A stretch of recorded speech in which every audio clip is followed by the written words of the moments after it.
Overwatch 2 Season 8 might just well be the worst season we've ever had in the game's history, and it's probably due to two things: Monga and Battle Pass distribution. Is Monga really a good fit for the game? Well, most likely not. It honestly feels like Blizzard are taking Overwatch 2 in a pretty ugly direction, and a lot of the players are boycotting the season because of it. Or at least until Monga's kit is drastically nerfed, which Blizzard have said they will do. What is up everyone, it's CMG here, and we need to discuss some of the firm reasons as to why Season 8 has caused a lot of the community to question Blizzard's decisions as of late, especially the way new heroes are treated once they hit the live game, and how these heroes are distributed. Monga is a prime example of how not to release a new hero in the game. Now before we go any further, I just want to remind you guys, if you like this idea for content and you want to see more in the future, go ahead and click on the subscribe button. Send a comment, like the video, and then turn on your notifications. It really does help me out a great deal. For those of you that have done it already, thank you. I highly appreciate you. Now, Monga has been talked about quite a bit over the course of Season 8, and a lot of us have stated quite clearly that he does not fit into the game at all. Especially when he's a tank hero, and most of us understand how miserable it is to play tank already, and tank differential, more often than not, usually determines how a game is going to go. Monga, at the time of this video recording, is so strong to a point where it's almost impossible to counter him unless you're playing Monga yourself. He has a kit that utilizes as much sustain as possible, used to exasperate the enemy team more often than not. I'm sure you understand how, in order to defeat an enemy tank, you have to work around them by using the space, other than where they're staking claim, and eliminate either supports or flankers in order to gain an upper hand and render their contribution useless, right? With Monga, it's more to do with you absolutely have to deal with him, otherwise if you don't, you're at a serious disadvantage because of his through-the-ceiling survivability with his cardiac overdrive ability, or when he dashes right towards you and there's no counter to stop him. Plus, his damage output and condition application such as his burn is completely overpowered and unfair. As a result of this, teams have to make hero adjustments and play heroes like Kiriko to cleanse burn effects, or use Ana to throw nades at him to tone down sustainability. Monga therefore ends up being this tank that you need to play or have the team play because he's a counter to every other tank. Remember when I said how miserable it is to play tank already? If you don't play Monga, you're handing yourself over to the enemy because they're probably using him and your team might get run down. If you do play Monga and you're in a mirror comp, then it's some of the most boring experiences and outcomes for any game of Overwatch because of Monga's presence and how important it is to eliminate him, while not caring about anyone else. Reminds you of something else, doesn't it? Yeah, goats.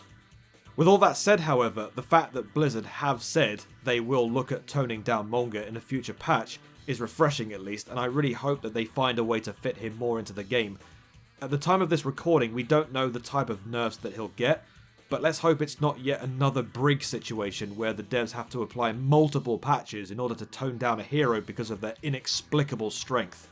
And of course, how else are you going to play Monga when he's this powerful but you yourself can't pick him because, well, you haven't bought the Battle Pass, have you? This is a prime example of why heroes should not be included in a Battle Pass and should be available to everyone when a season goes live. When you make a hero this powerful and you lock him behind tier 45 of every Battle Pass, it's basically catering to more sales because it plays on everyone's psyche at that point because they're tired of losing against someone this strong. So either they buy the premium Battle Pass to unlock Monga straight away, or maybe they don't buy the Battle Pass and they want to be free to play and they play support or damage instead.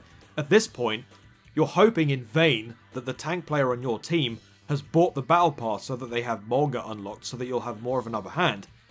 This has pay to win written all over it, and it's beggars belief how Blizzard have gotten away with this.